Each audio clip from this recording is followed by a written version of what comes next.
Hello guys and welcome back to another video of our channel. So આજના લેક્ચરની અંદર આપણે ધોરણ 9 ગણિત એની અંદર આપણે જોઈ રહ્યા હતા ચેપ્ટર નંબર 2 બહુપદીઓ. આપણા સ્વાધ્યાય 2.3 આખો જ કમ્પ્લીટ કર્યો હતો. આજના લેક્ચરની અંદર આપણી પાસે નેક્સ્ટ એક્ઝામ્પલ સ્ટાર્ટ કરવાના છે કે જેની અંદર પહેલા નંબરની અંદર આવશે ઉદાહરણ નંબર 11 કે જેની અંદર આપણને બે દાખલા આપેલા છે. બંને દાખલા આપણા આજના લેક્ચરની અંદર કમ્પ્લીટ કરી દઈશું. વિડીયોમાં અંત સુધી બને રહેજો, તમને બંને દાખલા કમ્પ્લીટ આવડી જશે એ મારી ગેરંટી છે. સો વિડીયોમાં અંત સુધી બને રહેજો. અને હવાના જે બધા દાખલા સ્ટાર્ટ થયા છે એ ઘણા બધા વિસ્તરણનો ઉપયોગ કરવાનો હોય છે. સ્ક્વેરનું વિસ્તરણ હોય, ઘનનું વિસ્તરણ હોય, પછી 3 પદના સ્ક્વેરનું વિસ્તરણ હોય. તો એ બધું જ જે વિસ્તરણ રહ્યું એ આપણે પહેલા જ લેક્ચરની અંદર બેઝિક ઇન્ટ્રોડક્શનની અંદર તમને સમજાવ્યું હતું.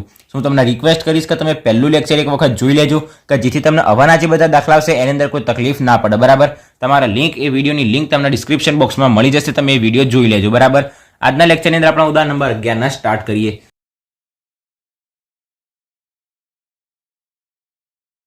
પહેલા નંબરની અંદર આપણે એની રકમ વાંચીએ, સમજીએ કે શું કરવાનું છે અને એના પછી આપણે એને ગણીએ.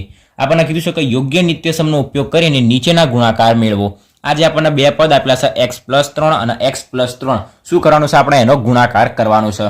સો આપણે આની અંદર બે રીત કરી શકાય. પહેલી રીત તો જે છે કે જેની અંદર x ના આપણે પહેલા x જોડે ગુણીશું, પછી પ્લસ x ના આપણે 3 જોડે ગુણીશું. બીજા નંબરની અંદર 3 ને x જોડે ગુણીશું અને 3 ને 3 જોડે ગુણીશું. એ રીતના કહીએ છીએ આપણે બીજી રીત કરીએ. આપણને ખબર છે કે જો આપણને એવું આપેલું હોય કે a ગુણ્યા a આપણને આપેલું હોય તો આપણે શું કરીએ? એની એક ઘાત બીજા એની એક ઘાત. જો આધાર સરખો હોય તો ઘાતનો શું થાય? સરવાળો. તો આપણે શું કરી દઈએ? એનો સ્ક્વેર કરી દઈએ. એવી રીતે અહીંયા આધાર સરખો છે x+3 એની ઘાત કરી થશે અહીંયા 1 ને અહીંયા 1. તો બરાબર આપણે શું લખી શકાય? તો કે x+3 નો સ્ક્વેર લખી શકાય. કમ્પ્લીટ આપણને ખબર છે. હવે આપણે એની અંદર પહેલા લેક્ચરની અંદર વિસ્તરણ જોયું હતું, સ્ક્વેરનું વિસ્તરણ, કે જો આપણી પાસે x+y નો સ્ક્વેર હોય તો આપણે શું લખવાનું? તો કે પહેલા પદનો સ્ક્વેર પ્લસ બે ઘરના પહેલું પદ બીજું પદ, પહેલું પદ x બીજું પદ y અને પ્લસ બીજા પદનો સ્ક્વેર. કમ્પ્લીટ એની આપણે પ્રોસેસ અહીંયા કરવાની છે. સો આપણે શું કરીશું? પહેલા પદનો સ્ક્વેર મતલબ x નો સ્ક્વેર, પછી પ્લસ બે ઘરના મતલબ આપણે બે એક્સ્ટ્રા ગુણવાના છે. બે ઘરના પછી પહેલું પદ એટલે x ગુણ્યા બીજું પદ મતલબ 3 અને પ્લસ બીજા પદનો સ્ક્વેર. બીજું પદ કયું છે? 3. તો 3 નો સ્ક્વેર એટલે 9. કમ્પ્લીટ. તો બરાબર x² એમના એમ પ્લસ 3 ગુણ્યા 2 3 દુ 6 ગુણ્યા x એટલે 6x અને પ્લસ 9. કમ્પ્લીટ. આપણે જે આ પદ આપેલું હતું, જે આપણને સમીકરણ આપ્યું હતું એનું આપણે શું કરી દીધું? વિસ્તરણ કરી દીધું કહેવાય, અથવા તો શું કરી દીધું કહેવાય? એનો ગુણાકાર કરી દીધો કહેવાય. બરાબર, મેં તમને બીજી પણ રીત કીધી હતી. એ બીજી રીત જેને શીખવી હોય એના માટે હું તમને સમજાવી દઉં કે જેની અંદર શું કરીશું. તો આ દાખલો અહીંયા પૂરો થઈ ગયો. બીજી રીત તમને અહીંયા સમજાવી રહીશું. જેને આ રીત ફાવે આ રીત, બીજી રીત ફાવે એ બીજી રીત. પહેલા નંબરની અંદર x+3 તો પહેલા x ના આ x જોડે ગુણવાનું, પછી આ x ના 3 જોડે ગુણવાના, એના પછી 3 ના x જોડે ગુણવાના અને 3 ના 3 જોડે ગુણવાના. તો x એ x જોડે ગુણાશે એટલે આપણને મળશે x². પછી x એ 3 જોડે ગુણાશે તો પ્લસ x પ્લસ 3 મતલબ 3x, તો પ્લસ 3x.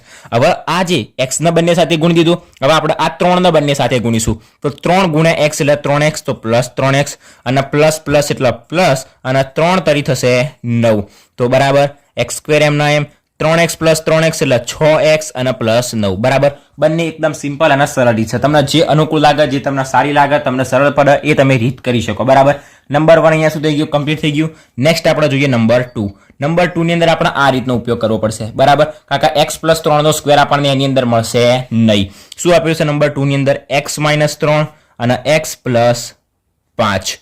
કમ્પ્લીટ. તો બરાબર કરીશું. પહેલા નંબરની અંદર x ના x જોડે ગુણીશું, x ના 5 જોડે ગુણીશું, પછી 3 ના નહીં -3 ના ચિહ્ન સાથે લઈશું. બરાબર, -3 ના x જોડે ગુણીશું અને -3 ના 5 જોડે ગુણીશું. તો પહેલા તો x એ x જોડે ગુણાશે મતલબ x², x એ +5 જોડે ગુણાશે મતલબ +5x. હવે -3 એ x જોડે ગુણાશે તો 3x, પણ કેવા 3x? -3x. હવે 5 એ 3 જોડે ગુણાશે, 5 -3 જોડે ગુણાશે તો 5 તરી 15 અને માઇનસ પ્લસ માઇનસ, તો માઇનસ અને 5 તરીના 15. કમ્પ્લીટ. તો બરાબર x² એમના એમ 5x - 3x એટલે આપણને શું મળશે? +2x. બરાબર, કારણ કે 5x મોટો છે એનું ચિહ્ન પ્લસ છે તો શું આવશે? અહીંયા +2x અને -15 એમના એમ. શું મળી ગયો આપણને? આનો જવાબ મળી ગયો.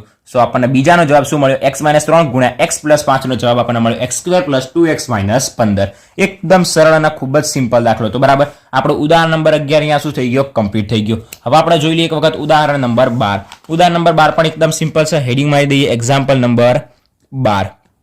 રકમ વાંચીએ. ગુણાકાર કર્યા સિવાય 105 ગુણ્યા 106 ની કિંમત શોધો. મતલબ આપણે 105 ગુણ્યા 106 એર્યું કરવાનું નહીં અને એ સિવાય બીજી એક રીતથી શું કરવાનું છે, આનો ગુણાકાર શોધવાનું છે. તો હવે આ ગુણાકાર શોધવા માટે આપણે શું કરવાની એક રીત છે. સો સ્ટાર્ટ કરીએ. પહેલા નંબરની અંદર 105 ગુણ્યા 106. હવે 105 અને 106 એને આપણે અલગ રીતથી લખવો પડશે, મતલબ પ્લસની અંદર લખવો પડશે. તો 105 ને કેવી રીતના લખાય? 105 કોની નજીક છે? તો કે 100 ની નજીક છે. તો આપણે 100 + 5 લખી શકાય. 100 + 5. હવે અહીંયા 205 આપેલા હોય તો આપણે 100 + 105 નહીં લખવાનું, 200 + 5 લખવાનું. બરાબર. તો આને શું લખાશે? 100 + 5 લખાશે, વચ્ચે ગુણ્યા, અને 106 ને શું લખાશે? તો કે 100 + 6. કમ્પ્લીટ. આટલા સુધી. હવે આ કયું સમીકરણ બની ગયું? x - 3 x + 5. એ રીતના 100 + 5 અને 100 + 6. કમ્પ્લીટ. તો 100 ને 100 જોડે ગુણીશું, પછી 100 ને આપણે 6 જોડે, 100 ને 100 જોડે ગુણીશું, પછી 100 ને 6 જોડે, પછી 5 ને 100 જોડે અને 5 ને 6 જોડે ગુણીશું. બરાબર. તો બરાબર 100 ને 100 જોડે ગુણીશું તો શું થશે? 10,000 મળશે. કમ્પ્લીટ. 2 મીંડા 2 મીંડા, તો ગુણાકારની કેટલા થઈ જશે? 4 થઈ જશે. હવે 100 નો આપણે 6 જોડે ગુણીશું તો પ્લસ એમના એમ 100 × 6 એટલે આપણને શું મળશે? 600. પછી હવે જે 5 રહ્યા એના આપણે 100 જોડે ગુણીશું તો પ્લસ 5 અને 100, 5 × 100 એટલે આપણને મળશે 500. પ્લસ પ્લસ પ્લસ 6 × 5 થશે 30. હવે આપણે શું કરી દેવાનું? ડાયરેક્ટ જ આ બધી જે આપણને સંખ્યા આપેલી રહી એનો આપણે શું કરી દઈશું? સરવાળો. તો કે બરાબર અહીંયાના જે 10,000 રહ્યા એમના એમ 600 ને 500 થશે 1100 + 30. હવે આપણે આપણી રીતથી જેમ ફાવે એમ સરવાળો કરી દેવાનો.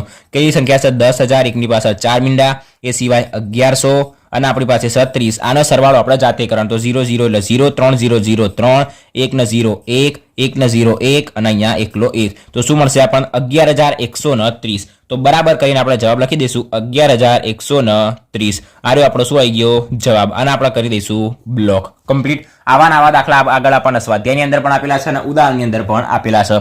આ તો આપણો ઉદાહરણ નંબર 12. ખૂબ જ સિમ્પલ અને સરળ એક્ઝામ્પલ હતું. બરાબર. આની અંદર આપણે ધ્યાન એકદમ થોડુંક નાનું સહેજ ધ્યાન રાખીને તો પણ આપણને આવા દાખલા આવડી જાય. અને એક્ઝામની અંદર ભૂલથી આવા દાખલા પૂછાય તો માર્ક્સ જવા જોઈએ નહીં. બરાબર. 105 ને શું લખ્યું? 100 + 5. 106 ને 6 + 6 બંનેનો ગુણાકાર કરી દીધો. હવે ગુણાકારનો નિયમ શું કહેશે? તો કે પહેલું જે પદ રહ્યું એને પહેલા જોડે ગુણીશું, પહેલું જે પદ રહ્યું એના પછી બીજા પદ જોડે ગુણીશું, એ સિવાય બીજા પદના પહેલા પદ જોડે ગુણીશું અને બીજા પદના બીજા પદ જોડે ગુણીશું. બરાબર. 100 ના બંને જોડે ગુણીશું અને 5 ના બંને જોડે ગુણીશું. આ રહ્યો આપણો નિયમ છે. બરાબર. સો આજના લેક્ચરની અંદર આપણે ઉદાહરણ નંબર 11 અને ઉદાહરણ નંબર 12 બે દાખલા કમ્પ્લીટ કર્યા. ઉદાહરણ નંબર 11 ના 2 દાખલા અને ઉદાહરણ નંબર 12 નો 1 દાખલો. આજના લેક્ચરમાં અહીંયા સુધી રાખીએ. નેક્સ્ટ લેક્ચરની અંદર આપણે ઉદાહરણ નંબર 13 અને આગળના ઉદાહરણ જોઈશું. જો વિડીયો ગમ્યો હોય તો વિડીયોને લાઈક અને શેર જરૂરથી કરજો અને જો ચેનલ પર નવા હોય તો ચેનલને સબસ્ક્રાઇબ પણ જરૂરથી કરી દેજો. સો થેન્ક્સ ફોર વોચિંગ ગાઈઝ.